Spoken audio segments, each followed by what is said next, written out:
All right, so if anybody saw the bomb that I sent out earlier in the little video, I think, are we 7 weeks out from New Year's? Yeah, pretty much, close. Right. Yeah. So how many of you all on the call said at the turn of the year, I'm going to do something, step out of my comfort zone, I'm going to do something a little bit different, trying to, I'm going to do more video, or I'm going to get more reviews, or I'm going to, go after more listings, or whatever. How many of you did that, like at the turn of the year? Just show of hands real quick. There's Joe, Kay, Kylie, did you? Yeah, kind of a little. Sean, Everett, did you guys? Yeah, raise your hand and no, yeah. Did you say I'm gonna, yeah, okay, all right. I was trying to get the percentages up. So the reason I'm asking is that there is a true percentage out there, and I've shared it with some of you. There's roughly like 330 million of us in the United States, give or take. Okay, so of those 330 million, they say about 65% of us will do a resolution to say, I'm going to do something different this year, make myself proud, make myself do something I've been saying I wanted to do, and this is the year I'm going to do it. So that's roughly like around 200 million people. It's a lot of people. I'm going to count for one. How many of those people do you think we lose in the first week? Percentage-wise? 20. Close. Really close. Anybody else want to guess? 50%. 25% we lose after the first week. Just boom, gone, lost. And, probably what happens on that is, man, workout routine. I am sore. I don't know if I like that. I knew I wanted to lose 15 pounds, but maybe I'm just good. Maybe I'm good where I'm at. And so what happens is the first 25%, they just drop off and they say, I don't even like the routine I'm in, but I'm staying in it. How many do you think we lose at the end of January? Percentage-wise? Yes? You guys aren't very good guessers. 45. 45%, it's 46%. Wow. Okay, so Kay actually is going to win a new car, we're guessing. These prizes are big today. So 46%. We almost lose half the people who said that the 200 million, that they said they were going to do something a little bit different, step out of their comfort zone, something that might scare them a little bit, something that might make them nervous. And we lost almost half. Okay.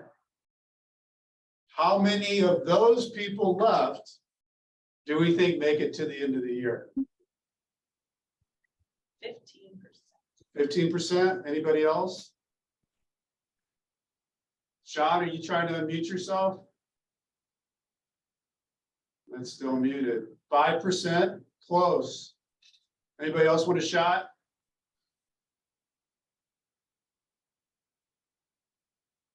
Eight 8%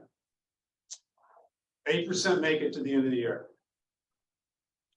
So I thought it would be interesting for us to figure out how to become 8%ers, because there are 8% of that big majority that make it. But how do they make it? How do they make it? Let's talk about that. Why I've got some ideas, but what do you guys think?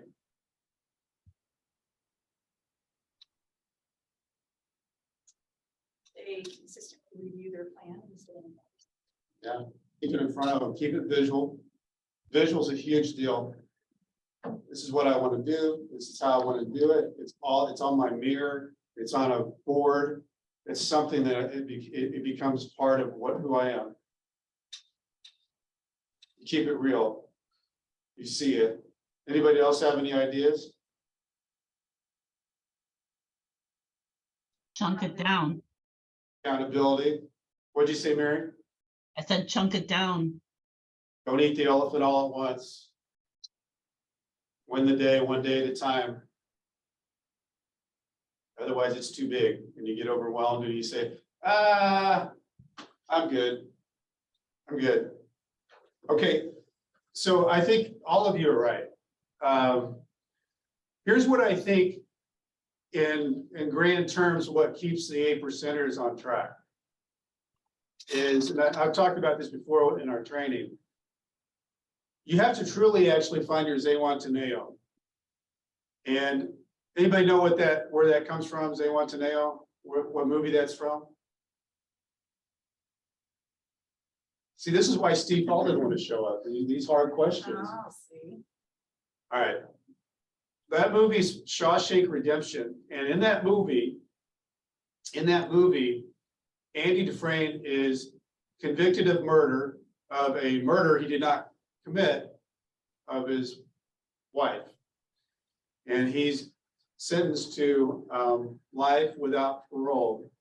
And Morgan Freeman's in this movie. And one of the things that he does is he chips through his wall for 19 years. 19 years to set himself free. Every day, this is what Mary's talking about, he gives himself the daily victory because he lets out what he chipped that night with the holes in his pants and lets that wall out into the yard, knowing that he's getting closer to where he wants to be. And where does he want to be? He wants to be in Zewantaneo. Zewantaneo is a place down in Mexico. And if you see him talk about it in the movie, it's the whitest of the white sands. It's the bluest of the blue waters. It's the old boat that he's going to fix up to take his guys out on fishing. And he's got the little inn on the beach and they're going to sit and drink and watch the sun go down with his friends. But you can see it. You can feel it. You know, when he talks about it, it's real. And that's what keeps him chipping through that wall for 19 years. We're talking about a year. So the fuel that keeps us going, the fuel that keeps us on track is what Kay's talking about. Whatever that Zewantaneo is to you, whatever that makes you feel a certain way when you talk about it, that's what makes you do the things that might be uncomfortable for you. That makes you do the things that, like, I don't know if I want to do this. I'm sore, or I don't like to get on video, or I don't like to do this or that. The reason why you do it is because you have this thing living inside of you, or it's up on a poster and it drives you through your fears, your uncomfortableness, because you always have to step out of the comfort zone to get to the 8%ers. So for those who have done that and said that they wanted to make a change this year, if you find yourself falling off 7 weeks out, there's probably a good chance the reason why you're falling out of it is you've forgotten why you want to do it. Would you guys agree with me on that? Get a hill, yeah, at a blank. Yeah, okay. So that's the very first thing I wanted to talk about today, because we want to capture whatever that was, whatever that feeling was, whatever we were thinking at the beginning of the year. Put yourself in a time capsule, speed back to January 1st, figure out why you ever said that in the first place and what was fueling you to say that and feel that and know that, and then put it in front of you every day, because that's you need that thing to chip away to get at and not eat the elephant all at once, like Mary's saying. Okay, I went and scanned some things through yesterday looking for what other people are doing in this first quarter. And one of the things that kept coming up over and over and over again Whether you go to Tom Ferry, you go to Buffini, you go to Jared James, the home equity review, the real estate review, the home review, whatever you want to call that. They were talking about whether you do it on somebody's home anniversary or whether you are doing it with your friends, family, people that you've sold to, or your farm area. You know, sending that out. That's a big thing right now because listings and selling homes, it's a lot easier this year, right? No, it's not. I was with Sean yesterday, and there was this thing that Keeping Current Matters has, a little graph here. So in, I'm going to give you the last 4 years of how many homes sold in the month of January. Okay. In 2019, it was 1,128,000. In 2020, it was 963,000. In 2021, it was 532,000. In 2022, 378,000. Month-to-month comparisons. So if you go back to 2019 of 1,169,000 and you go to 2022, 378 compared to 1,168 or 69, that's a big change. Huge. It's like 40 some odd percent or more. 60, like 64%. It's up a little bit this year, January. So it's I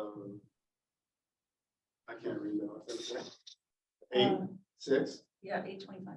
825. Okay, so we've jumped month to month from 2022 to 2023 from 378 to 625. So it's bumped a little bit. So the question is how do we make out of that even 378 or 825? That's not a lot. So how do we get in front of these people? How do we get in front of these people? So one of the things that I saw was the home review or the real estate review or whatever is just get deep in your database and get in touch with your people creatively, however you can, because that's going to be your first go-to. That's the best place to be, the most comfortable place to be, and the most logical place to be is go after that. Something else that came up was the which was really hot a few years ago, and then people quit doing it, and now they're doing it again.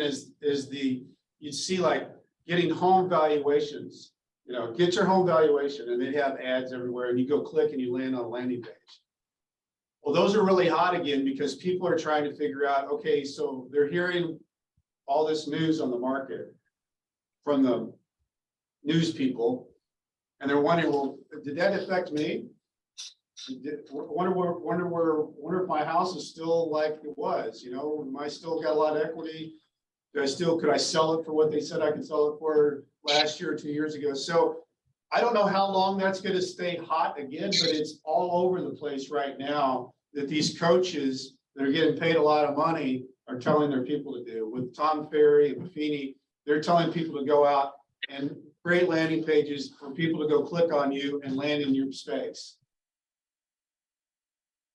It's just for the moment in time, you might want to do that.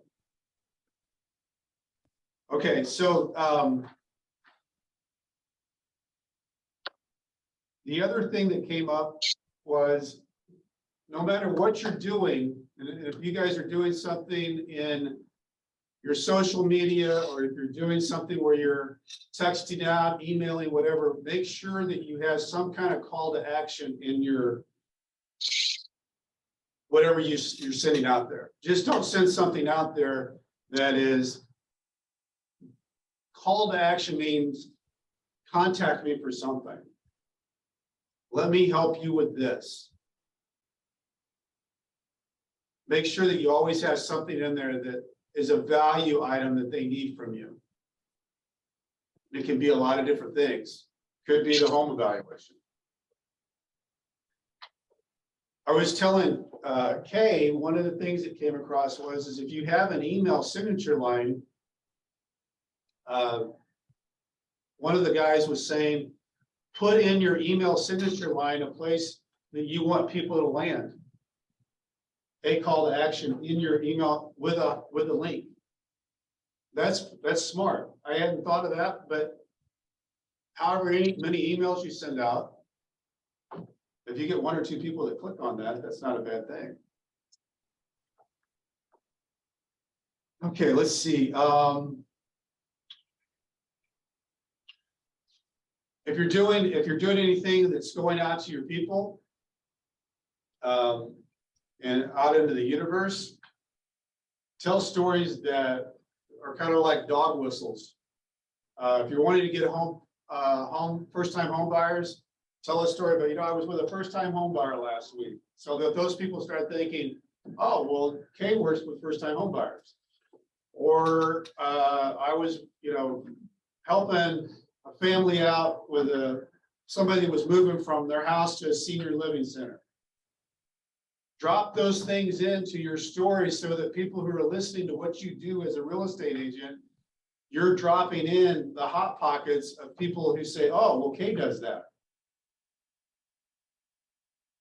Just something to think about. As you do things that create, they call them the search words when you're doing the SEO thing, but really we're creating search words when we're telling stories so that people know the kind of business that we're in. Mike Hill helps out people who are having a hard time getting to the next level. And he has that as part of his passion. Everything that he does kind of bleeds out that, and people start understanding that that's what he wants to help with. So all those things are part of your brand.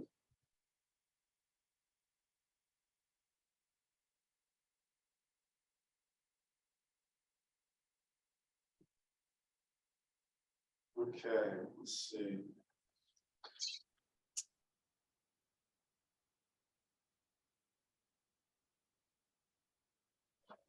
Kay, you were talking about something, because we were talking before we got on here about, what was the one thing, 2 things, or 3 things that you were thinking that you wanted to do new in the year? And one of the things you were talking about was your reviews, Google reviews. Can you kind of talk a little bit about that? Sure.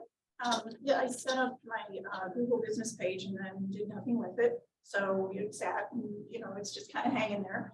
And, I was thinking about, I need to get more reviews out there. I need to get more testimonials and things like that because, a lot of times, especially, I work a lot by referral, but, these people might be referring me to somebody that's maybe they're out of state or maybe they're, whatever. Or it doesn't matter where they are. If they want to go up and check up on you and kind of, see what you do, I have nothing out there, it's like kind of a secret, so I started reaching out to my clients. And actually, when we did our meeting last Friday, we were talking, Brian Sohn was talking about, after every closing, he clicks on, he sends a link after the closing to get a review. So basically I've started with my past clients, I started with a couple of family members first that I've helped. So that went in there. And then I started, I did everybody that closed last year.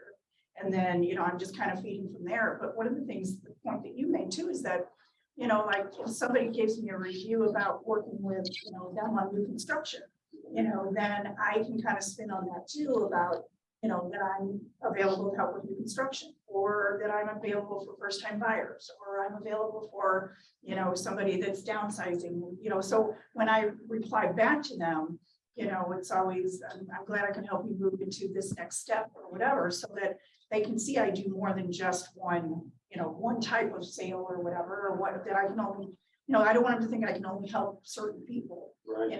so, and then there's a couple of people that I'm hoping to get reviews from too, that, they bought a second home and it's a, kind of a home away from home, their weekend home or whatever. So, Yeah, I want to make sure that people know that. know that you do that too. Yeah, exactly. Exactly.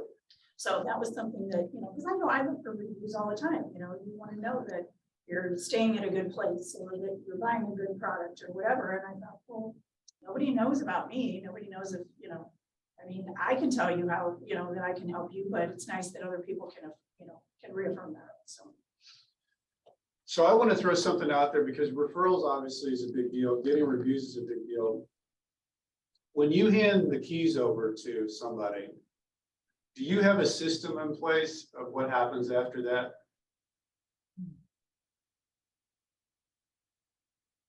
Okay, anybody want to share when you hand the keys to somebody and it's over, do they know that you're going to be a part of their life from here on out, or how they're going to be a part of their life?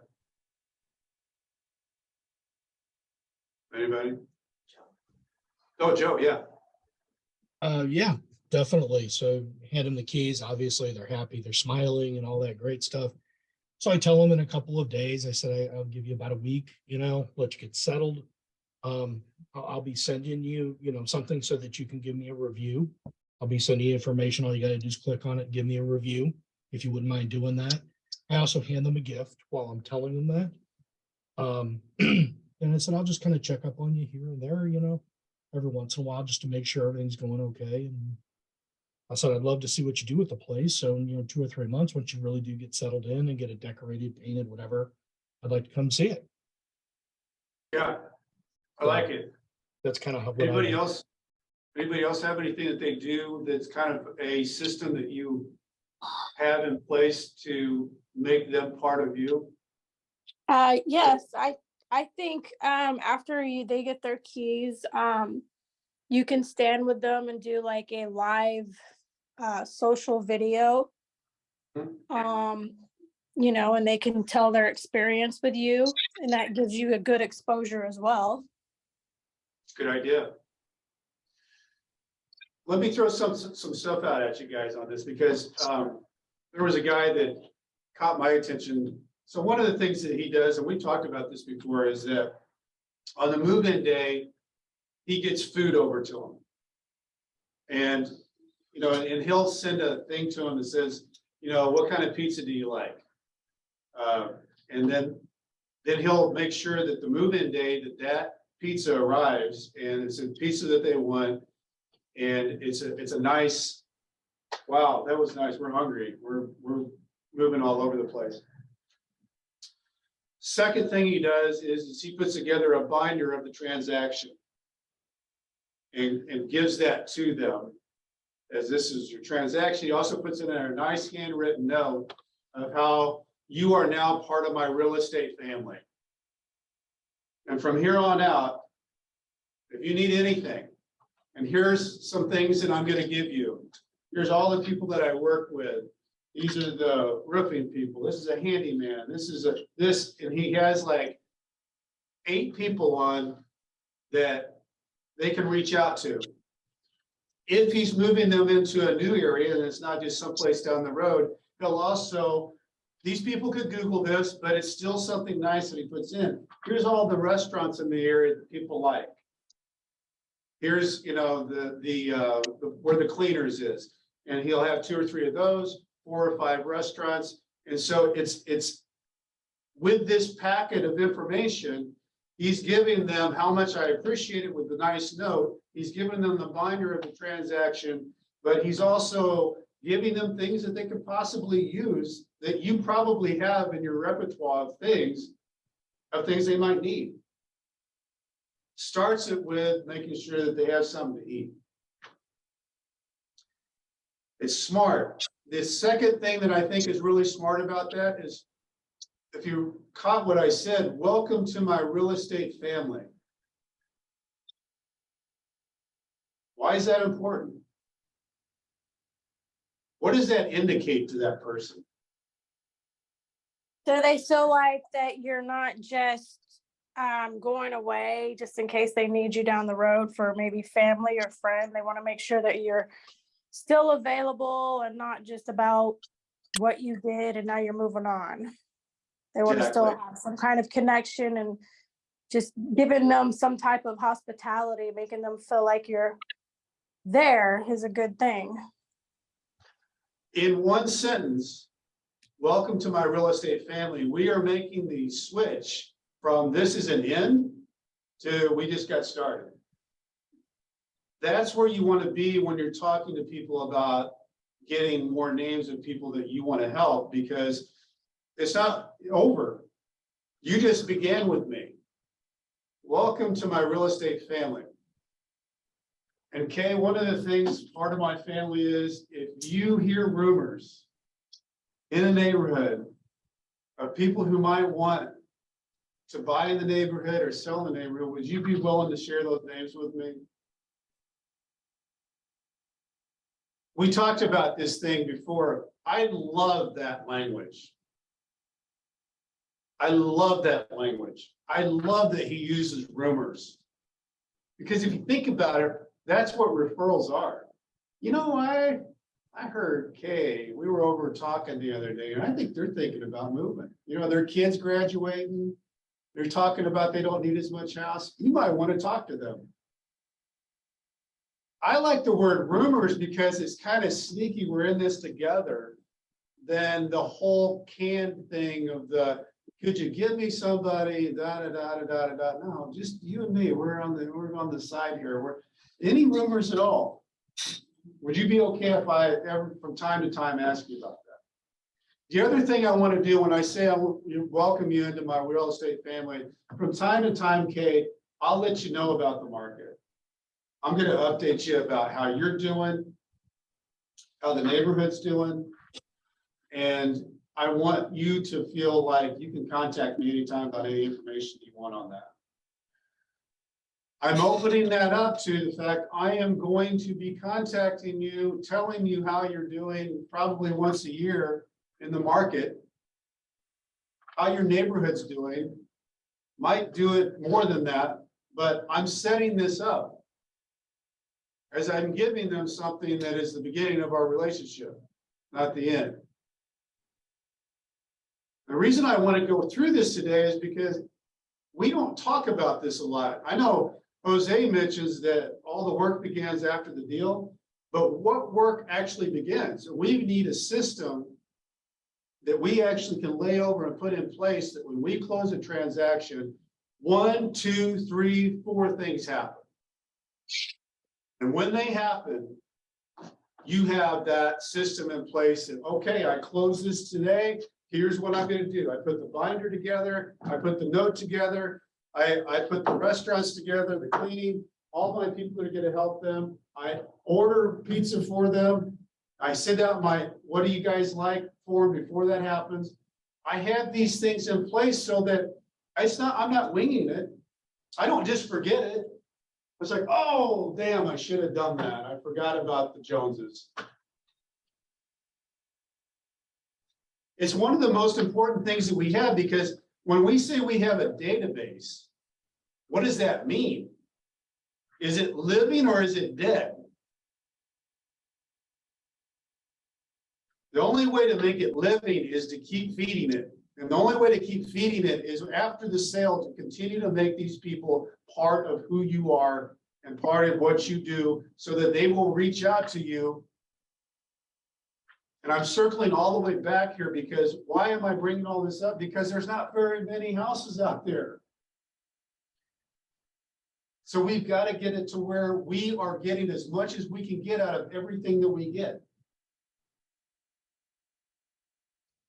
Because we eat what we kill. Okay, let's see if I got any other things on here. Do you guys like the rumor? Rumors, who likes the rumor script? I do too. I think if anything, that's something that you can just plug into your world and just use that as getting names. Because if I could have your permission, hey, if you hear any rumors at all, that's all you gotta start with, and then they're on your side. Yeah, I'll share rumors with Brent. I like to gossip. Everybody likes to gossip. Okay, so I'm curious. Of the people who set something out that they wanted to do different this year, how many of you are, I know Kay, you are, and I know that Sean, you and Kay are being accountability people, which I think is fantastic. Of the thing that you hadn't raised the hand about, how many of you feel like that you're on track after week 7 in your new world? Okay, Joe, Mike. Anybody want to share what the one thing was that they were going to do different? Or step out of the comfort zone a little bit? I'm curious, Mike, what was your thought coming into the new year? Well, I jumped ship and came to you guys. That was kind of That's a big one. it really upset my apple cart. I was somewhat comfortable where I was. And this was frightening, but I've quadrupled the number I put on the board. Now, none of it's closed yet. It's coming up in a week or so, and some of them are being real bare of, rocket mortgage. I'll just leave it there gently at your feet. They suck. But I've done 4 where I did 1 a year ago. So Awesome. I feel like that's okay. It's awesome. And what the other thing I love about what you did, Mike, is that you jumped right in, you changed all your branding, you got all that stuff you had out there, you got it all back out there. And you didn't let any grass grow under your feet. You made the switch, getting out of your comfort zone, got more sales. And on top of that, your marketing had to change, and you got it changed in a flash, and now you're moving, which is cool. Joe, what was your thought on the turn of the year? So a couple of things. I was starting to do videos, Yeah, walking up and down streets that are around my area, and do videos on other people's listings. yeah. I've gotten some looks. I have a couple of videos shot. I'm going to shoot another one today. And I'm going to roll those out once a week. So that's something new that I'm doing this year. And nobody's put me in jail yet for doing it. So I guess I'm okay. I get some weird looks though. Being in front of people's house and That would shooting make a video. good, Joe, that'd make a good video also. Yeah. There's the guy that was shooting the Neighbors are videos. really looking at me, and people peer out their windows, and they're like looking at me. So like, what is this guy doing out there? That guy must be I a think real- I'm If I crazy can jump talking in to here, myself. Brent. Yeah. Can you guys hear me okay? Yeah. And just talking about comfort zones, right? Like how, it's a straight, simple, direct question, right? And our industry, it's not an industry to be in, correct? We could all agree to this, right? It's not easy. It's a lot of work. You find out a lot about yourself and your qualities of what you can and can't handle in some cases. But I think the not the dilemma, but the main emphasis of this is, we still get through it no matter what, right? We figure ways, we figure solutions, and we get through it. It's simple. We it's tough, but we're going to get through it. But your comfort zone, that's a little more challenging to get out of, right? Because it's more mental. It's more like a personal feeling of, man, am I really truly comfortable doing, videos? Am I really truly comfortable going into that listing presentation and being confident enough to say, hey, if you're going to be, my understanding, you're going to be interviewing other agents, most likely you will, but where's the confidence or the confidence of you being able to say, look, I still want to be able to come back and give you my number, right? My listing number after I walk through this property, right? Does that put you inside your, get you out of your comfort zone, right? Because, I wish Chrissy was on, because that's something Chrissy has always been challenged with, was like, man, I don't feel confident when I hear people interviewing other agents. Like, she feels, where's my qualities, and how do I level up to the qualities of these other agents that are also professionals? Again, that's a feeling. That's an emotional feeling. Again, same as the confidence, right? Getting out of your comfort zone. You have to be able to shut that mechanism down and literally, forego that feeling of, man, I don't feel comfortable getting on the phone and calling, for example, expireds or for sale by owners. You guys realize right now, in speaking about these scenarios, there's so many for sale by owners right now, because they still think, right, it's very easy to just put the house for sale by owner, somebody's going to buy it. But what they don't realize is that it's not as easy. And at the same time, they make less money using, going for sale by owner than actually using a real estate professional. A real estate professional gains them more value, more money for their deal. But I say all that is, if I would sit here and look at you individuals as businesses and say, okay, are you guys really maximizing every component or space in your business, to achieve success? Are you doing that? Right? Because then you have to say, yeah, I'm confident, I'm strong, I'm diligent, and I step out of my comfort zone every single day. Can you guys answer that question, right? Internally in your business, can you answer that question of, I'm doing all the steps I need to include stepping out of my comfort zone every day to achieve success? Because that's a tough one. That's, like we always say, that's a tough pill to swallow. We can say here, yeah, you know what? I step out of my comfort zone, but I'll be honest with you, there's times, even for me, like, it's a challenge. Like, I have to challenge myself, say, look, stop thinking that way and get to it. We got obligations. We got a business to run. I have to do this no matter if it feels on, if it's not in my comfort zone, or if it's not something I feel confident in. Can you guys say that to yourselves, right? Can you guys push yourselves to that limit, right? Because it's easier to hear it. It's easier to say, yeah, I can do it. But the reality is, can you really push yourself to that point of, yes, I'm stepping out of my comfort zone. I'm going to make these phone calls. I'm not comfortable calling people, out of the blue, or maybe sending out, text messages with appraisal reviews or whatever the case may be. If you think about that, really, to a more of an intellectual component, where's your confidence in yourselves and your business to accomplish things that perhaps, you would never want to do, right? Because there's some people that some people will not call for sale by owners, right? Plenty of agents make serious money, just simply all they're doing is calling for sale by owners and getting their listings. That's all they do. But I think there's other people that are. Go ahead, Brent. What I was going to say, Jose, is that I think the biggest component you're talking about there is that you're not always going to be comfortable outside. You just won't.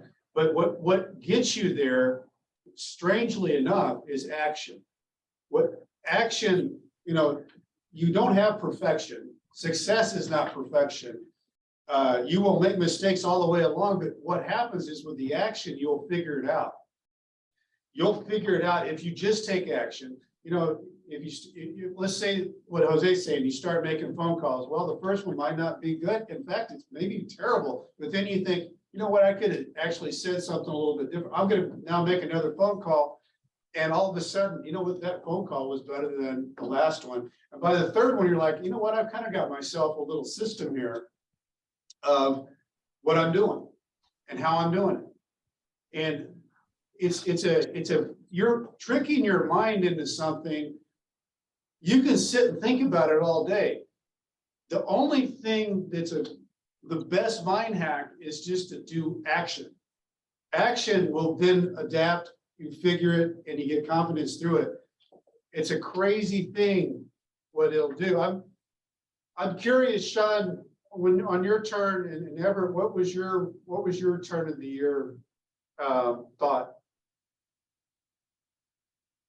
Except we've got you. Sean, can you unmute yourself?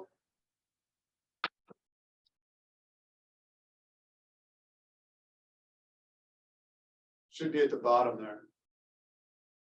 Bottom corner. I don't know if I can. Let me see if I.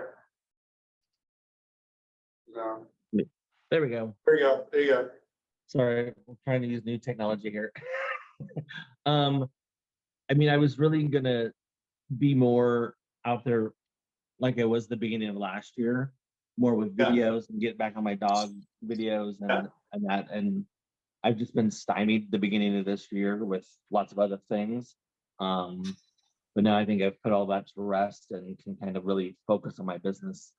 And that's been my challenge this year, is just being able to focus on my business, just because I've had other things going on. But you know, and everybody in my life now knows this is my focus. I can't focus on all that, you know, and it's really setting those priorities of and learning how to say no to some people. Yeah.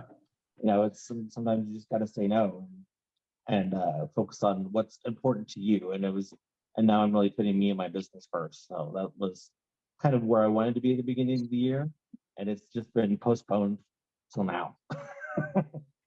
Yeah, and I think, you know, your business, you know, you've got a couple of deals, and, you know, you building your business the way you did, Sean, getting that traction, being the guy that people knew on video, jumping back into that is your brand, and it's a good thing. And like you said the other day when we had the roundtable, you get a lot of traction and a lot of people contacting you because of your social media. And what you want to do with that is just keep fueling that up, keep filling the tank. Ever, what about you at the turn of the year?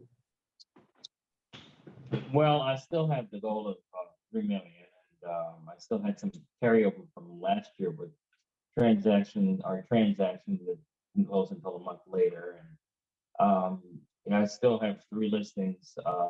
One of them went under contract yesterday, and I've got some people that want to write on another one. So I'm pretty busy, and I've got 2 buyers that I'm constantly looking to try to find something for. So it's just a matter of me setting an agenda of things that I want to do outside of my comfort zone versus trying to maintain my current business. I'm busy, but it's a matter of doing things to maintain business versus trying to keep what I've got together. So that's still kind of a challenge for me. Kylie, what about you?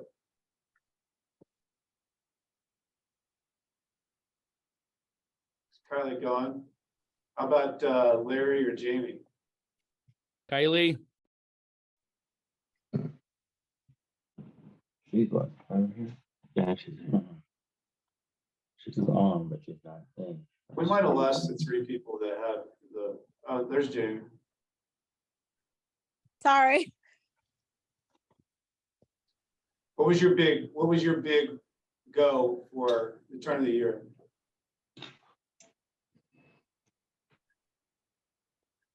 Well,